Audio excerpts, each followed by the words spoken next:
Hello and welcome to the Washington Institute. I'm Grant Rumley, the Meisel Family Senior Fellow and Director of the Diane and Guilford Glazer Foundation Program on Great Power Competition in the Middle East. Today we'll be talking about wartime support to Iran. It has been 54 days since Operation Epic Fury was launched in February and about 14 days since the ceasefire was announced. As we now enter what could be either the final days of the ceasefire, the final days before the ceasefire is extended, or a resumption of hostilities, a decisive factor in the future of this contest will be Iran's ability to resupply and reconstitute its own military capabilities. Key to that effort will be external support from Iran's biggest backers, Russia and China. Since the war began, we've seen varying reports of Russian and Chinese support to Iran. Whether that's Russia reportedly providing one-way attack UAVs or targeting intelligence, or China providing dual-use components like propellant for Iran's ballistic missiles, it's clear Tehran's backers are willing to provide some level of support to keep the regime in power. But how decisive is that support? How committed are Russia and China to Iran's defense? And what practical implications does that support have on the battlefield? To unpack these questions and many more, we are thrilled to host a star-studded panel of experts. Hasan Alhasan is a senior fellow for Middle East policy at IISS, bringing over a decade of expertise in Gulf foreign policies, economic statecraft, and relations with Asian powers. His latest project at IISS, entitled Gulf Bailout Diplomacy, Aid as an Economic Statecraft in a Turbulent Region, is a groundbreaking study on the politics of Gulf rescue lending in the MENA region. Prior to joining IISS, he served on His Royal Highness the Crown Prince of Bahrain's staff as a senior analyst on foreign policy and national security. We're thrilled to have Hasan join us today. Thank you, Hasan. Nicole Grajewski is an assistant professor at Sciences Po in Paris. She is also a non-resident scholar in the nuclear policy program at the Carnegie Endowment for International Peace and an associate with the project on managing the atom at Harvard's Belfer Center for Science and International Affairs.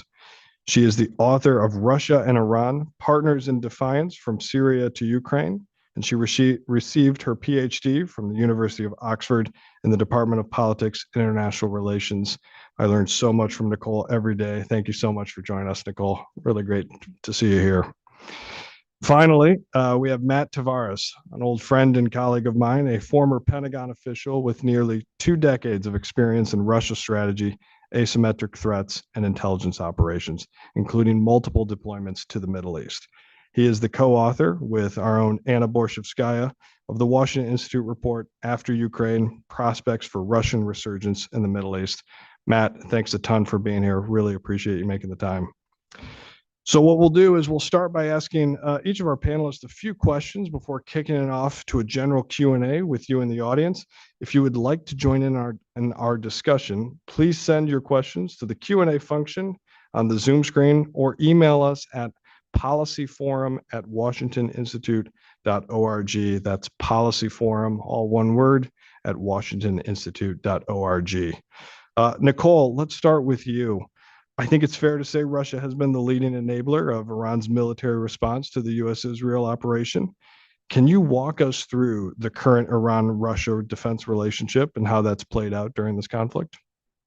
Yeah, certainly. And thank you so much for having me. It's really a privilege to be here today.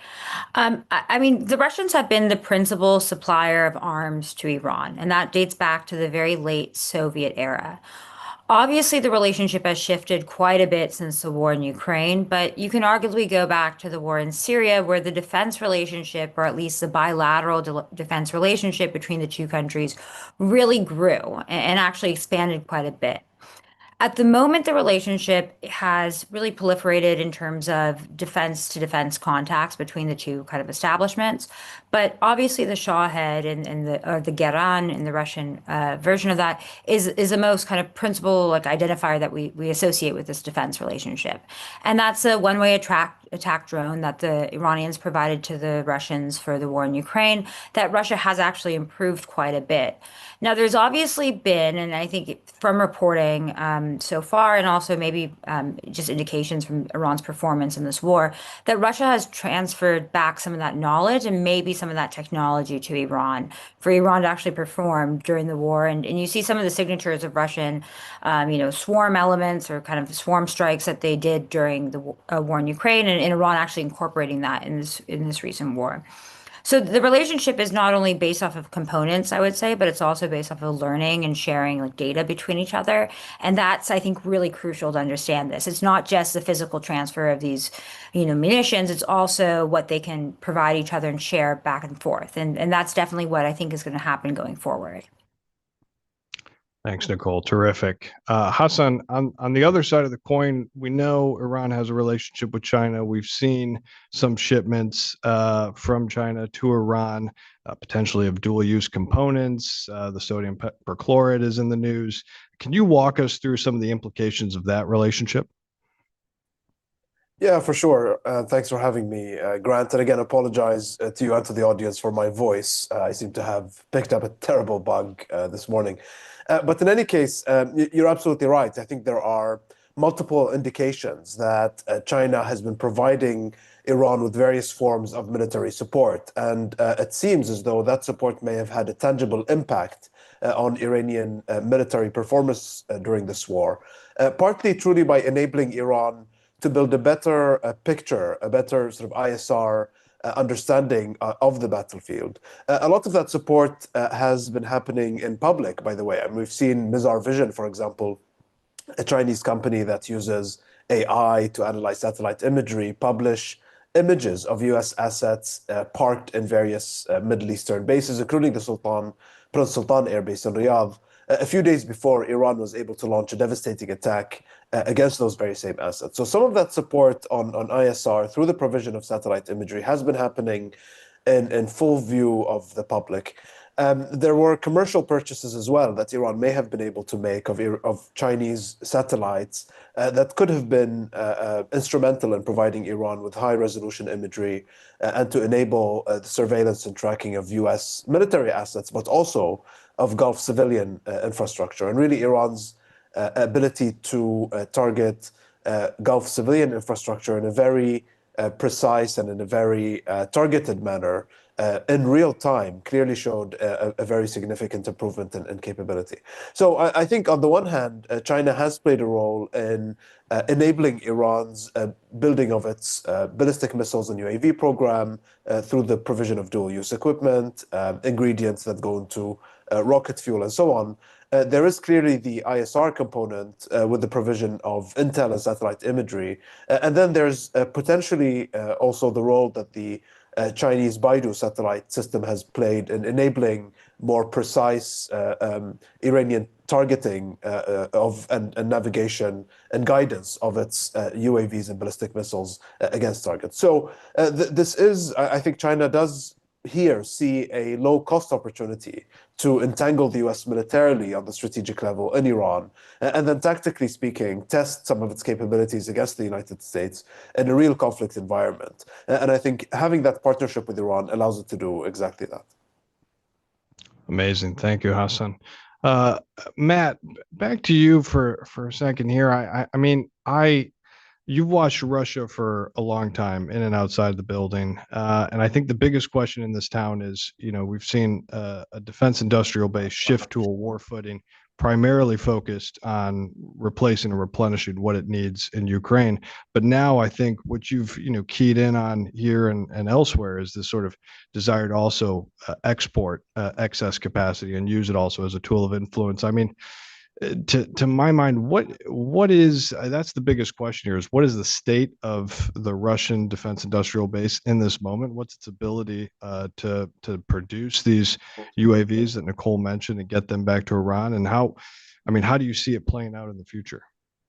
Sure, absolutely. So, if you had talked to me in 2022, as Russian forces were preparing to pull back from two of the three axes of advance into Ukraine after getting thoroughly thumped, that we would be sitting now in this current year looking at a revitalized and very capable Russian defense industrial base, I wouldn't have believed you. And if you had told me that that Russia and Iran were going to deepen their technical cooperation and that the technical cooperation was going to be a two-way street, I would have also not believed you. But that is where we are at now. The Russians have forged agreements with Iran that surprised me. They surprised me not only because Russia has had a clear defense industrial relationship with Iran going back decades, as Nicole mentioned. They have been selling equipment to the Iranians for some time, helping them. But what we really see is a deepening of that relationship at all echelons. So a strategic relationship that allows for true defense industrial based cooperation. So the Yalabluga facility not only is producing equipment on Iranian design, but is approving on that equipment. And I wouldn't be surprised if we looked at the contractual arrangements, if we found that there was some provision that would allow for Garans to be sent back to Iran if Iran were ever attacked. And certainly the use of the Garan against the UAE and other U.S. targets in the region is proof of that. But we're also seeing, tactical cooperation that is leading to lessons learned being implemented every day in Iran's strikes in the region. So, the Ukrainians, when they recently traveled to assist with a variety of Gulf partners, their air defense networks, they immediately recognized what the Iranians were doing. They were conducting saturation or swarm attacks, as Nicole mentioned. They were also augmenting the altitude of those systems. And they were doing so in a manner that was intended to play to the attrition advantage that the Iranians now have, which is the UAE and the Gulf states and the United States all have very expensive interceptor capabilities. And the Garan system is very, very inexpensive in comparison. It's not cheap, but it's inexpensive. And they knew that they could essentially wear these systems out if they continued to fly those systems around. So what we have here is a revitalized Russian defense industrial base that never really skipped a beat in support for its war in Ukraine, now being mobilized in support of Iran's defense, and a series of technical sharing arrangements that are enabling the increasing efficacy of Iranian strikes against U.S. forces. And the reason I know we mentioned the destruction of the AWACS, but that indicates a serious cooperation in the strategic intelligence arena that I don't think existed prior to sort of this buildup of the relationship that we've seen over the last 3 years. And then lastly, I would say, we here in Washington, we've somewhat normalized that relationship. It wasn't too long ago that it was front page news that the Russians were providing intelligence support to Haqqani militants, and that potentially we're mobilizing them to attack American forces. Well, now we have something very similar, which is that Russia is directly involved in the killing of or wounding of U.S. service members in the region, and we've sort of just accepted it as normal now because of all of the sort of tortuous relationships we find ourselves in Europe and in the Middle East.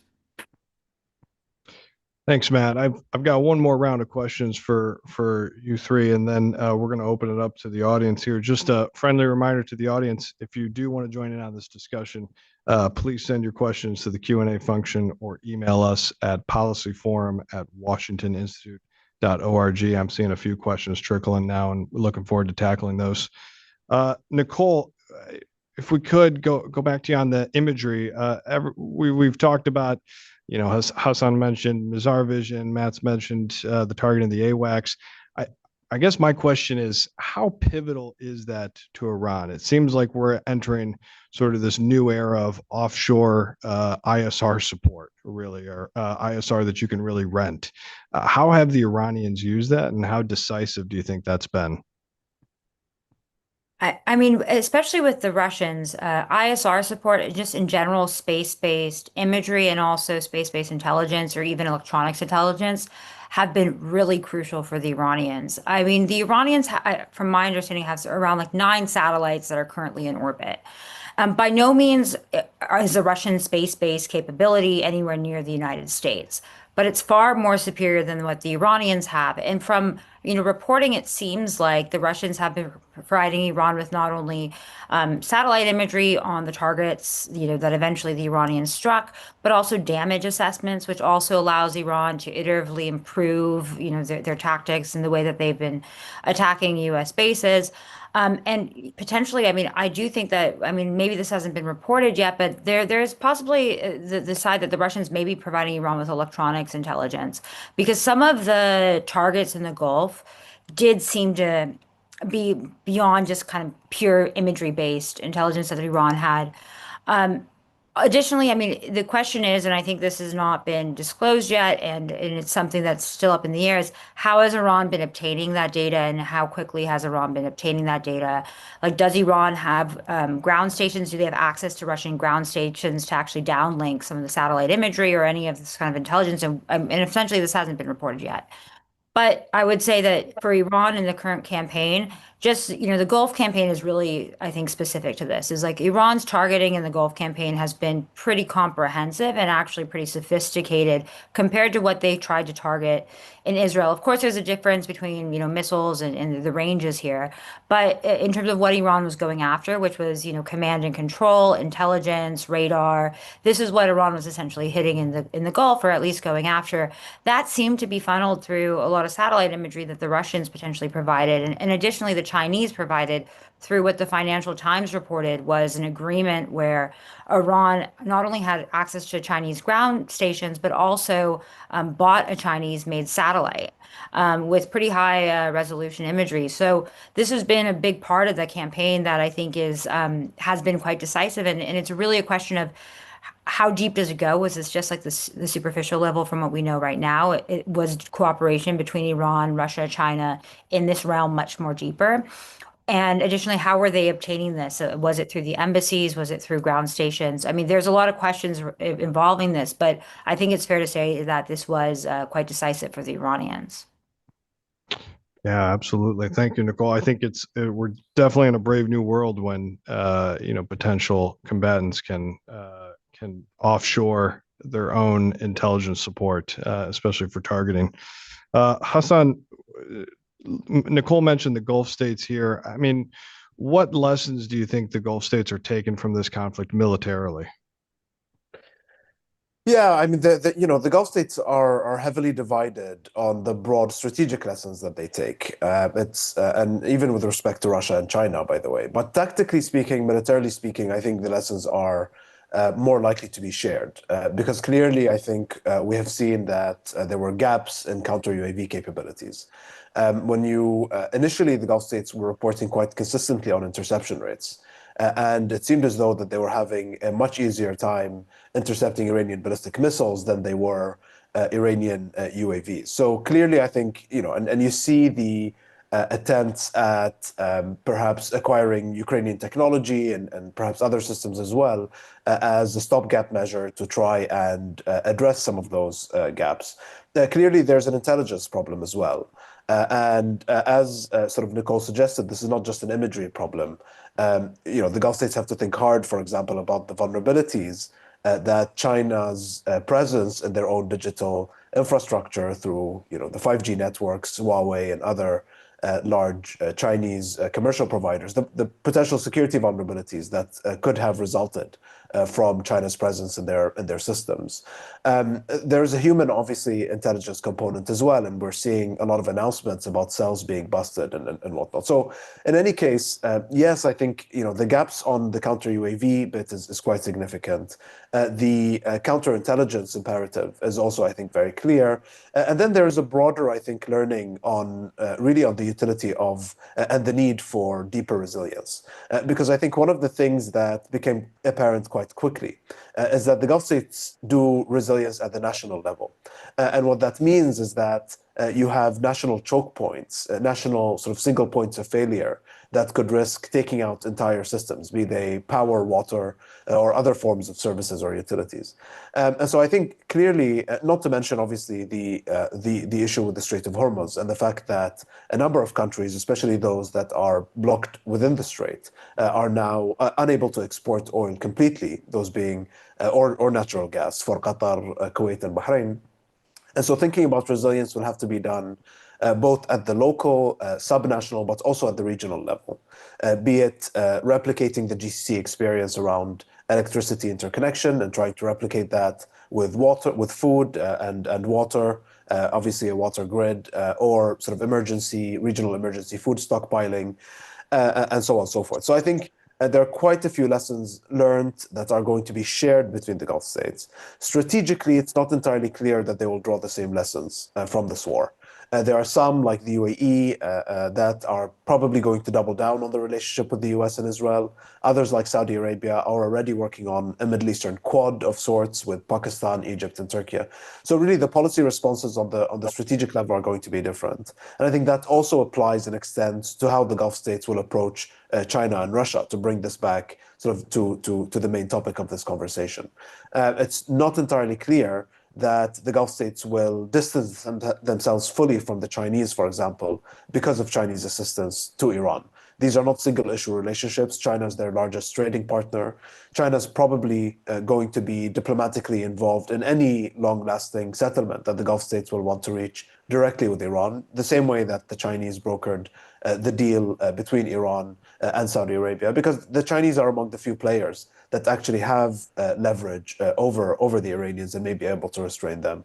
And then there's, of course, the industrial and economic reconstruction, so in which China could play a significant role. So it's not entirely clear as well that the strategic lessons that are going to be drawn are going to be uniform across the Gulf states, or that they will necessarily be detrimental for GCC relations with Russia and China on the back of these two countries' military support and assistance to the Iranians.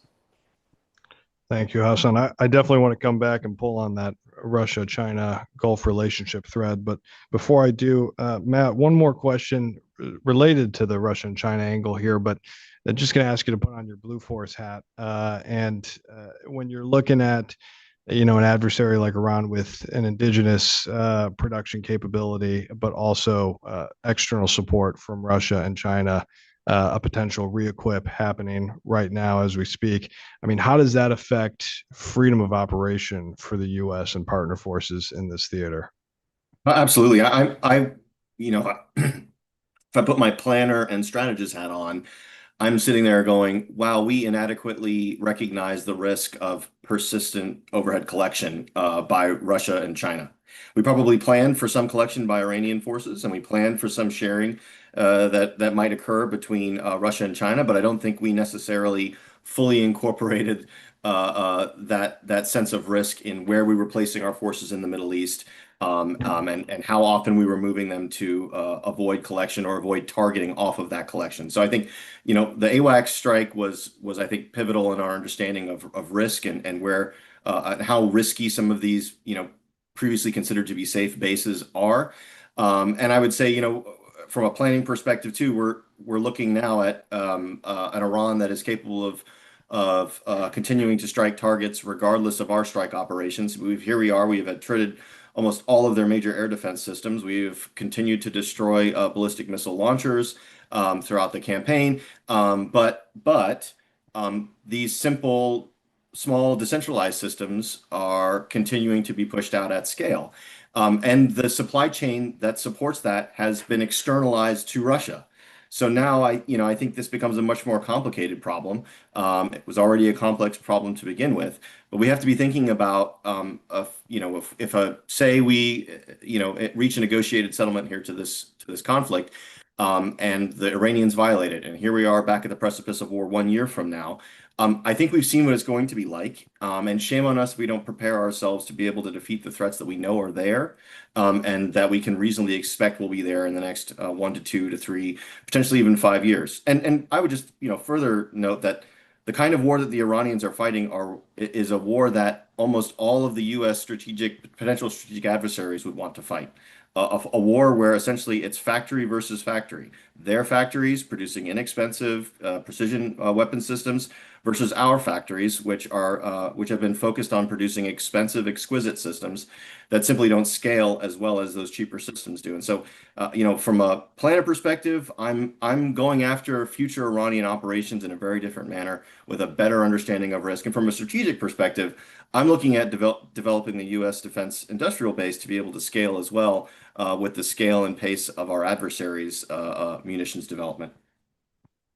Thanks, Matt. Speaking of defense industrial bases and factories, one of our first questions is on Ukraine's role in all this and the counter UAV, even as it was reported, I think yesterday, I think in the Financial Times, the C2 system at PSAB in Saudi Arabia, the sort of technologies, the actual platforms themselves, This is an open-ended question to whoever wants to take it. What role do you see Ukraine playing in the resupply on the blue side of the coin?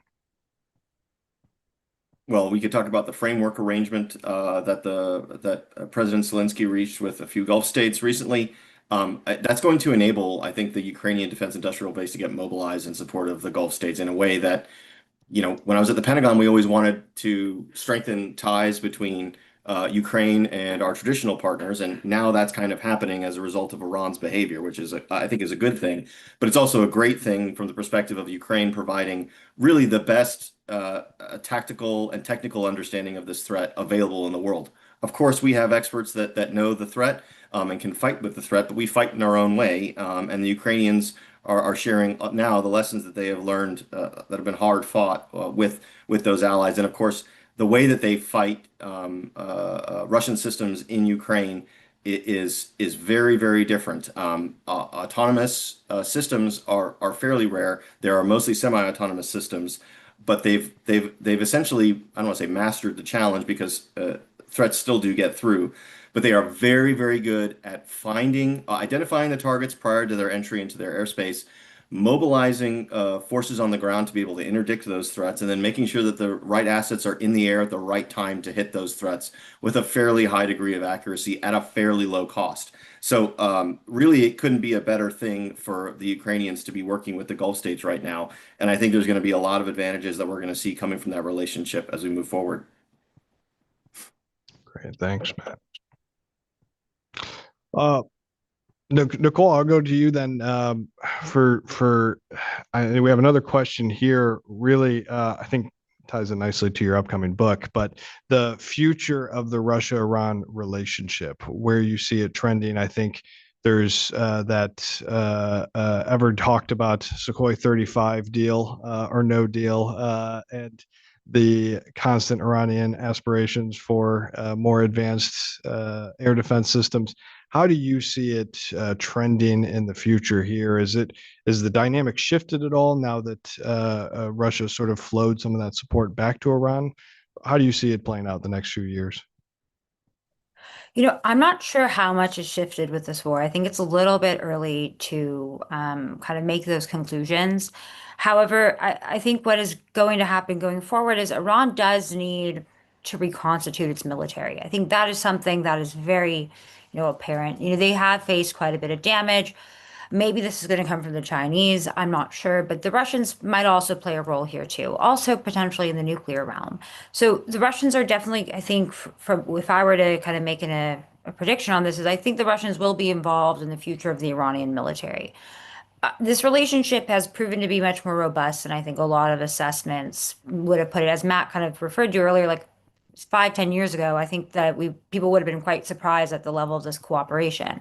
It's proven to be quite robust, and even despite the criticism publicly about the lack of Russian support during the 12-day war, I think some of the satellite imagery, some of the maybe existing cooperation and data sharing was going on then. It just wasn't publicized. So it might have been more enduring than we actually knew before. And then maybe this will come out in the future. But essentially, I do see Russia in the role of like post-conflict reconstruction.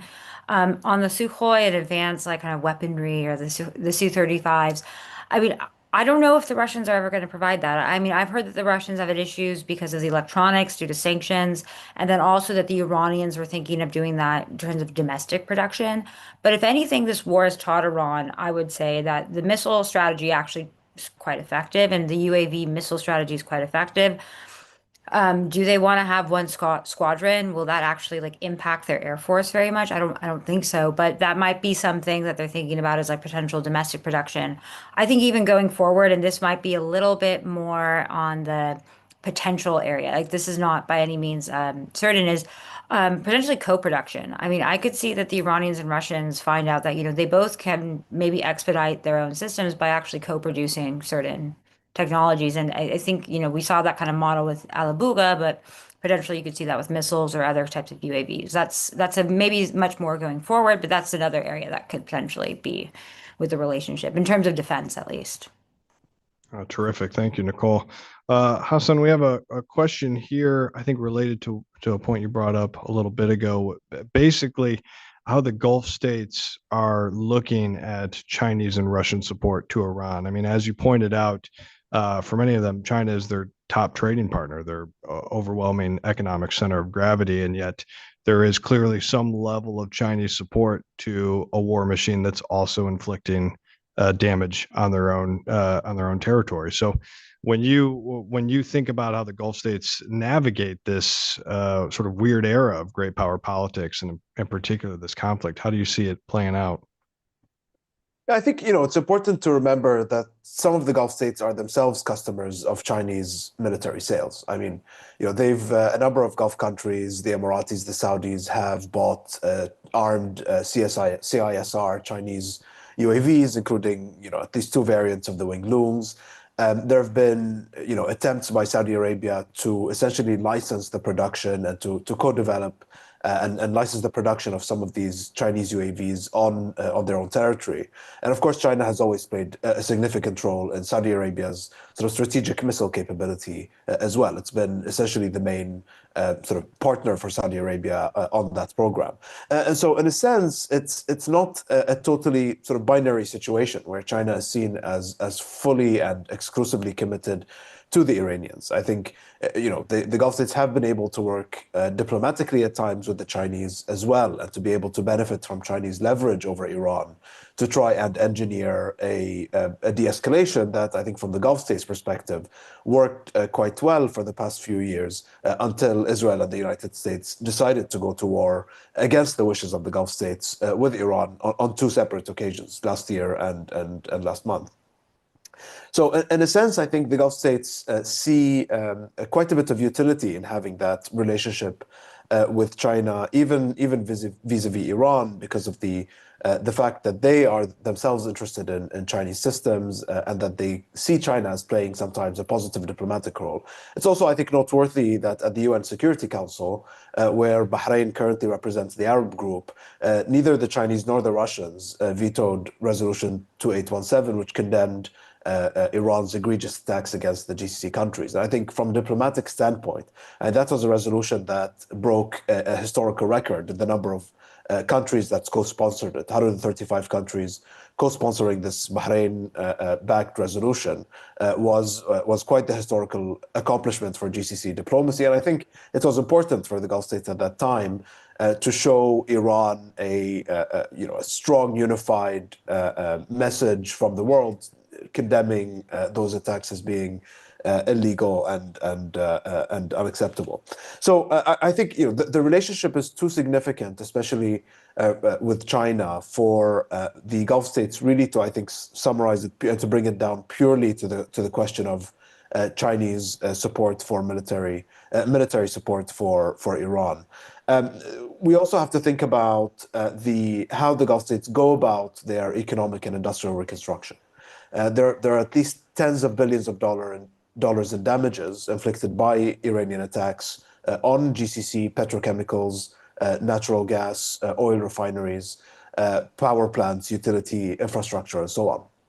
And who's the country that is able to ramp up and essentially act as a supplier for the kinds of industrial components and parts that the Gulf states may require? China could very well benefit from those opportunities. And as we have seen, we've also seen a rising pattern of Chinese investment in GCC infrastructure, including in renewable energy. And if essentially because of the fiscal constraints generated by this war, Chinese capital may have a role to play again in GCC economic diversification and so on. Now, on Russia, I'm slightly, I think, more pessimistic, so to speak, as to the trajectory of GCC-Russian relations. Because Russia obviously is a significant partner for the GCC when it comes to managing global oil markets. It's an OPEC plus country. The Saudis and Russians waged oil price war against each other, and I don't think that's something they want to do again. But it's not as multidimensional a relationship as the relationship with China is. I think with Russia, it tends to be more or less about the single dimension of managing oil markets, especially now that Russia plays a less significant role in the region, most notably in Syria. I think it really boils down to the co-management of oil markets. And so I think that relationship could suffer a little bit more than the relationship with China. Again, they have to maintain a working relationship with Russia because there's a common strategic interest in co-managing oil markets. But I think it's certainly not, I think, seen as significantly as the relationship with China is. Thank you, Hasan. Matt, we have a question for you. I mean, I think it's fair to say this is one of the first AI wars, or wars fought with AI really as sort of a crucial planning mechanism for military operations here. From your standpoint, how do you think, the advent of AI, uncrewed systems built to scale, waged in this conflict, how is that affecting sort of U.S. doctrine and U.S. approach to military operations in the future? Absolutely. So I was an intelligence officer in the targeting function for CJTF OIR, which was the counter-ISIS campaign back in 2015, 2014. And I just remember how many strikes we were doing, how quickly we were targeting. And what I'm seeing now is that a sort of sliver of the personnel required to do the targeting are doing just a tremendous amount of targeting work. And that can only be due to the implementation of AI targeting systems that facilitate a connection or an understanding of what the sensors are bringing back and what intelligence reporting is bringing back, and help to isolate, geographic locations and pieces of equipment that can be struck quickly. And so what I think we're seeing is a distillation of the targeting process that began really in earnest in 2003, was distilled and refined throughout our counterterrorism campaigns happening in the Middle East and globally, and now has sort of reached its height with the application of AI support, AI really doing analytical support to targeting, and with a human making the ultimate targeting decision about whatever that thing is on the ground that needs to be destroyed. And so I think if I'm in the military today, I'm sitting there looking at the success of our targeting operation against the targets that we know about, the planned strikes and the dynamic strikes, and saying, yep, more of this, please. How do we do this faster? What additional subsystems that are AI enabled can speed us up even further? If we're able to do this is a blue side conversation, but if we're able to do these things, what can we expect China to be able to do in a potential future warfight, or a Russia that has, despite some of its historical challenges with targeting, what would a warfight against Russia be like if they were to do the same things that we are doing with AI in their targeting sort of environment? I think it's both a great thing to show, our technical sophistication, but it also leads to serious concerns about what's going to happen when our adversaries and near peers figure out how to use this AI targeting process for themselves. Thanks, Matt. Yeah, it's fair to say wars always have second and third order repercussions, and especially with competitors. I think a lot of folks would point to the first Gulf War and the way the U.S. operated against a largely Soviet-equipped Iraqi military as one of the things that spurred on Chinese military modernization. Nicole, a question for you. Basically, the other side of the coin there. What lessons from a military standpoint do you think Russia has taken away from both how Iran has sort of mounted its defenses, but also how the U.S. has prosecuted this campaign as well? Is it perhaps changing at all any of their military doctrine, or how they will fight the rest of the Ukraine war or the next war? That's an interesting question. I mean, like this war, and also Operation True Promise 1, 2, 3. So this was Operation True Promise 4, was what the Russian military, in terms of their doctrine, called non-contact warfare. Essentially missile operations that somewhat are reminiscent of what we're seeing in Ukraine. I mean, for them, I think that this has been, and I brought this up before, is like this has been a facet of the relationship. Is like I do think the Russian military has improved through observing the way that Iran has employed UAVs, even going back to 2019 with some of the operations in the Gulf. I do think that you're going to see the value of UAVs or going forward in the Russian military. And I think especially with the kind of European move to precision deep strike or deep strike capabilities, the UAVs were really effective here for the Iranians, and the Russians probably are taking that lesson there. In terms of the U.S. and I think there's not enough data really to make a definitive assessment on this.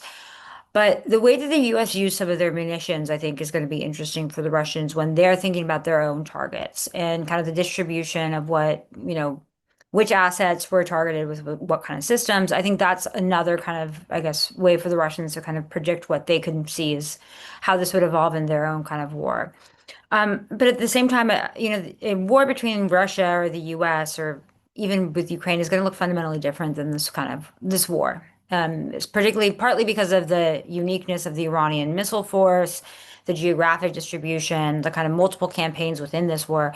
It's different, and also partly because Iran had a lot more difficulty with launching these operations under persistent airstrikes. So I think the Russians will take lessons. I'm a bit uncomfortable to make like a definitive assessment of what I think they are, because for them, sometimes they'll take lessons that maybe we wouldn't have even predicted, and that might actually be quite counterintuitive. So at the moment, I'm not precisely like sure on it, but there's definitely so much from this war that I think multiple militaries are going to be looking at and thinking about their own doctrines there.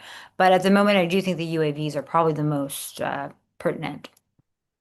Yeah, thank you. Hasan, I'd would ask you to perhaps flesh out the China side of that equation. I mean, when you put on your China watcher hat, do you see them sort of looking at this conflict as both having some repercussions for how they conduct their own military operations, but I think to get back to your earlier point, do you see them changing their approach at all to the Middle East, the broader Middle East, after this conflict, or is it perhaps going to be more of that trying to find the way to navigate this myriad relationship picture they've built?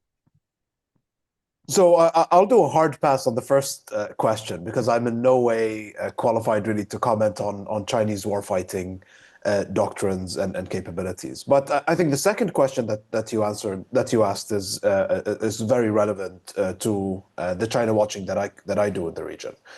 And I think, in a sense, I think the Chinese will have. In a sense, I think the Chinese are almost sort of waiting in the shadows and seeing how the chips land here. And I think what they will look for are cracks in regional confidence in the United States. That I think is something that the Chinese will be looking at with some interest. And I think you're likely to see quite a bit of that, not because of the U.S.'s tactical performance. I think it's clear that the U.S. tactically is able to bring to bear a lot of military force quite impressively. The issue really is with the political assumptions that the U.S., the very flawed political assumptions that the U.S. has made towards Iran, and what may have been a defective strategic planning process that essentially prepared and planned for a short-lived war and was not really well prepared to meet the challenges really put forward and raised by Iranian resilience and essentially hard-headedness during this conflict. So I think the Chinese will be looking to exploit opportunities that will be left behind by cracks and fractures in regional confidence vis-a-vis the United States. So it could be looking for openings to exercise greater influence, to make more inroads for Chinese defense industrial exports and sale of military assets. This is something that the Chinese have had quite a bit of difficulty really cracking this issue within the Middle Eastern context. Yes, some of the Gulf states and other Middle Eastern nations have opportunistically, selectively procured and acquired Chinese systems, especially the kind that the U.S. would not necessarily provide them with, including armed UAVs and whatnot. But that has been limited and opportunistic. And now I would suspect that the Chinese might be looking for greater inroads to increase their defense industrial footprint in the region. As I said, I mean, economically, the demands for reconstruction will be quite significant. I'm I personally don't believe that the Chinese will necessarily invest a lot of money in the Iranian economy.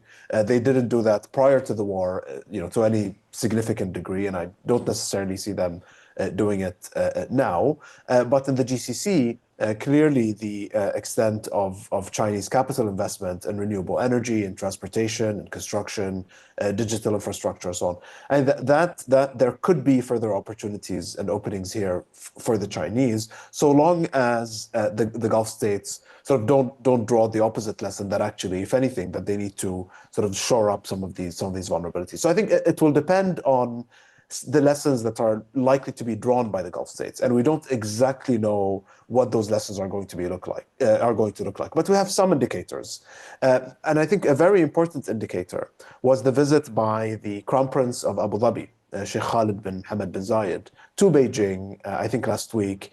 Really, even as missiles and drones were flying, he was in Beijing meeting with very senior members of the Chinese Communist Party and whatnot, and essentially talking business with China. So despite the active sort of conflict situation, despite Chinese military assistance to Iran, and despite the fact that the UAE has been singularly the biggest recipient of Iranian missile and UAV attacks, more than at some point, perhaps no longer, but at some point more than all of the other countries, including Israel combined. For the UAE, despite that, and despite the pivotal role that Chinese assistance to the Iranians may have played, we're nonetheless, willing to engage in a very significant political visit to Beijing and to talk business. I think that tells you the extent to which this relationship is seen as multifaceted, and the durability of that relationship, despite the active conflict situation. Terrific. Thank you, Hasan. Matt, I've got a two-parter question for you here. The first one is, how long can the U.S., from a force posture standpoint, maintain the blockade? And the second question is, if hostilities were to commence again soon, what would the initial stages of that campaign look like to you? Sure. So from a military perspective, how long can we maintain the blockade? Indefinitely. The U.S. has sufficient forces to be able to, if we so choose, rotate out carrier strike groups to continue the blockade. And Hasan was speaking about sort of false American assumptions about the war against Iran, and I think there's also false Iranian assumptions here. The Iranian assumption is premised on the idea that President Trump is not in charge, because almost any other president would perhaps be would more likely bow to international pressure to reach a peace settlement and remove the blockade. This president is not. I don't think this president responds to international pressure in the way that, say, Biden or Obama might. And I also don't think that, and I think it's relies upon the destruction of the sort of, not destruction, but the spikes in oil prices globally, that again, this president has indicated he does not care about, and the United States is suffering. Of the various countries in the West, the United States is suffering the least. So I think we're at a point where the United States thinks that it has significant leverage over Iran, thinks that the blockade is damaging Iran more than the United States and our Western allies are being damaged, and I think has the military forces to continue the blockade potentially indefinitely. This is a significant use of U.S. forces to do this, but it's not an amount that is overly taxing on the total force.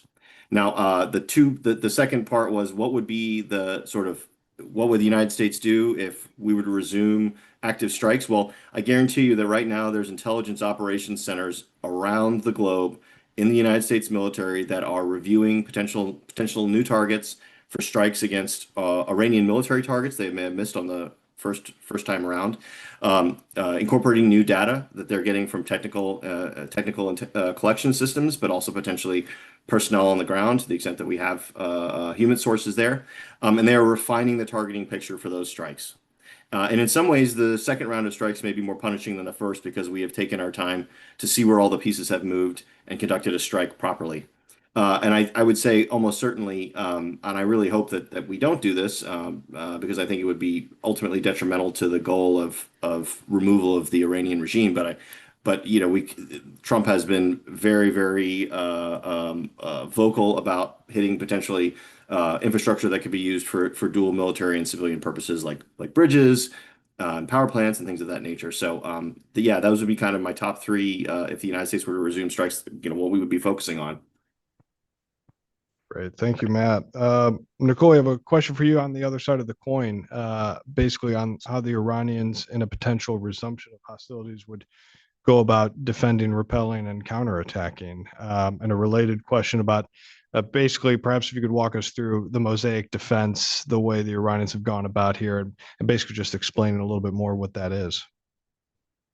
Yes, certainly. I mean, we don't know as much about what the Iranian military is doing at the moment, partly because even with the IRGC Aerospace Force, they've been pretty opaque with even like the operational and like commands that have functioned.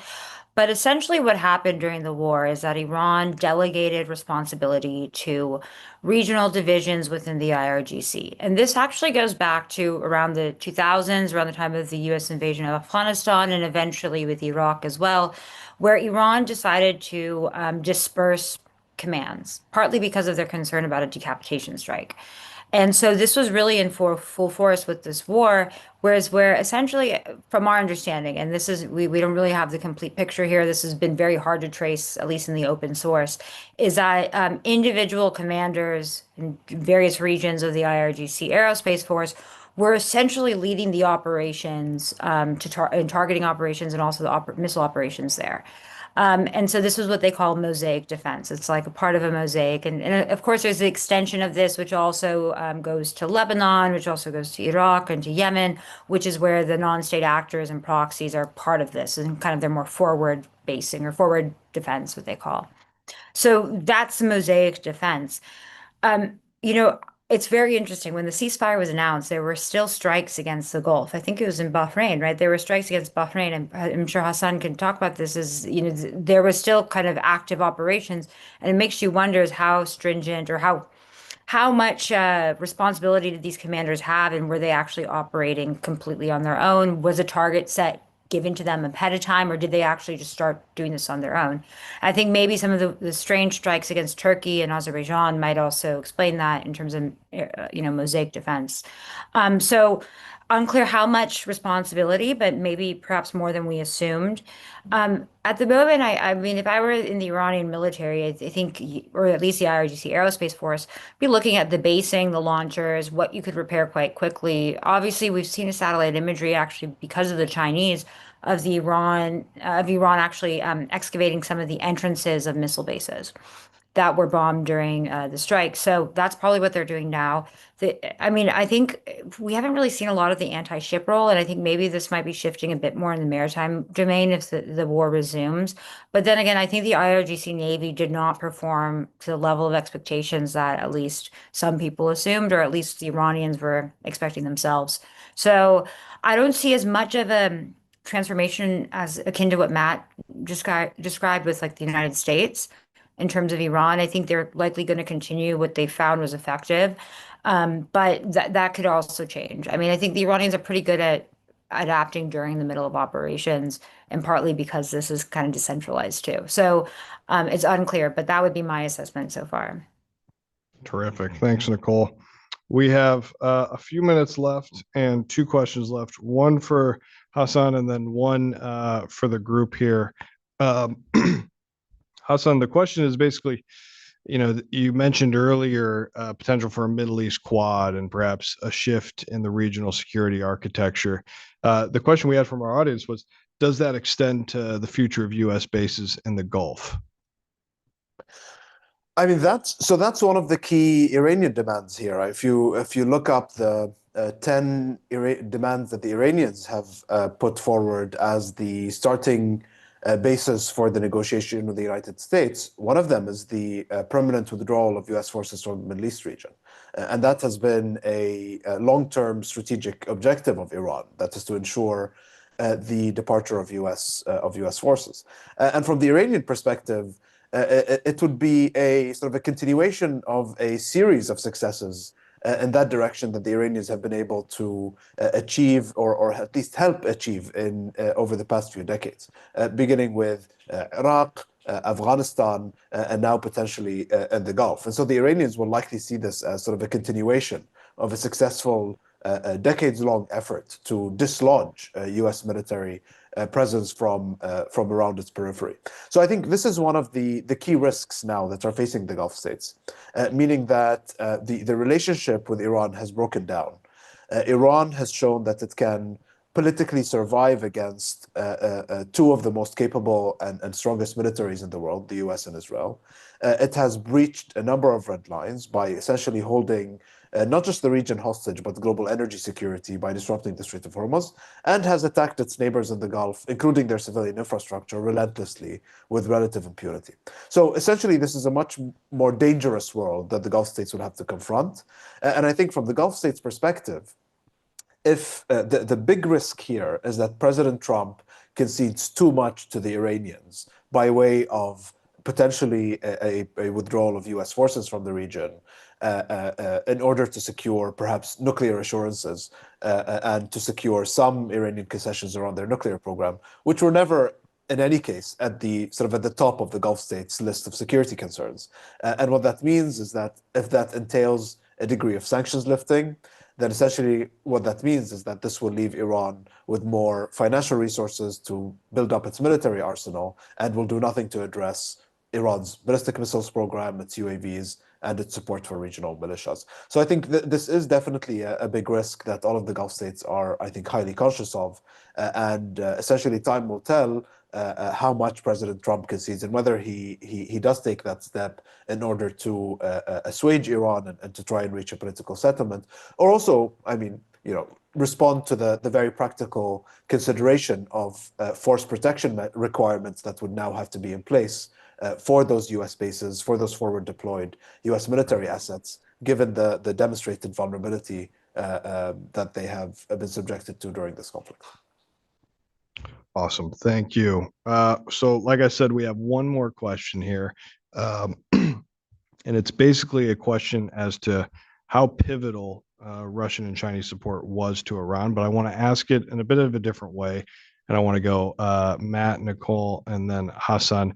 And that's basically, in a nutshell, your view or your prediction of how the war would have played out if Iran and China did not provide any support to Iran. Would it look much different? Would it look largely the same? Would we be in the same position? How does it play out in your view, absent any support from Moscow or Beijing? I think the support has been important. Pivotal, I don't know. I think that certainly if Russia and Iran were not colluding to provide Garans and Shahed technology with one another back and forth, Iran would still have a deep magazine of these systems prepared to fire at the Gulf states and U.S. positions there. So yeah, I think it's important. I think it's certainly a trend worth monitoring because, as Nicole mentioned, the depth and sort of the quality of that relationship has been improving dramatically over the last 3 years, at least in my opinion. It's certainly worth tracking. I think we would probably be at a very similar place though now if Russia was not supporting Iran, and I don't want to surmise about how China would change things. Great, thanks, Matt. Nicole. Yeah, I mean, I largely agree with Matt. I mean, I think that maybe like the big shift was a targeting campaign in the Gulf. I think that was a real area where you saw the Russian assistance most prominently. But one country that we didn't talk about, which is North Korea, and this goes back much longer, much more in historically, but I think the North Koreans, to their credit, really helped Iran, or at least inspired Iran to go and create these missile cities and to think about survivability. Like the former head of the Iranian IRGC Aerospace Force went to North Korea and saw the silos and said, oh, we should build those. So maybe, much back in history, the North Koreans were pretty decisive for the Iranians too. And I wonder if they will be going forward, especially with the missile force, because that's a really important area that they've cooperated on. Wow, fascinating. Thanks, Nicole. Hasan. So, I tend to think that Iran's biggest assets during this war has been, on the one hand, its endurance, its ability to endure the US-Israeli military campaign and not fold on the one hand. And then on the other hand, to leverage its systems and geography to hold the Strait of Hormuz hostage. And I don't see Russia or China as being truly pivotal to either one of those two things. These, I think, reflect probably more of the indigenous sort of configurations and work that Iran has been able to do over the years and decades. Yes, Iranian targeting may have been less precise. Its missile and UAV campaign may have been less effective, absent Russian and Chinese support. But really, it's the regime's ability to tolerate all of that punishment and to survive, and then be able to leverage its geography and fairly, low-tech assets as well, to hold the Strait of Hormuz and, by extension, the region and the rest of the world hostage. I think those are really the Iran's most significant strategic assets in this war, and I don't see Russia or China as being absolutely central to either one of those. Terrific. So endurance, magazine depth, and will to keep going, and perhaps some North Korean TTPs as well. That's great. I want to say thank you so much to Nicole, Matt, and Hasan for joining us. I think this has been a fantastic discussion, really an important discussion right now as we're sort of in the precipice of a new stage in this conflict. This has been a Washington Institute Policy Forum. I want to thank our audience for joining us as well. To see this and other policy fora, as well as our full range of analysis, you can go to www.washingtoninstitute.org. And thanks again.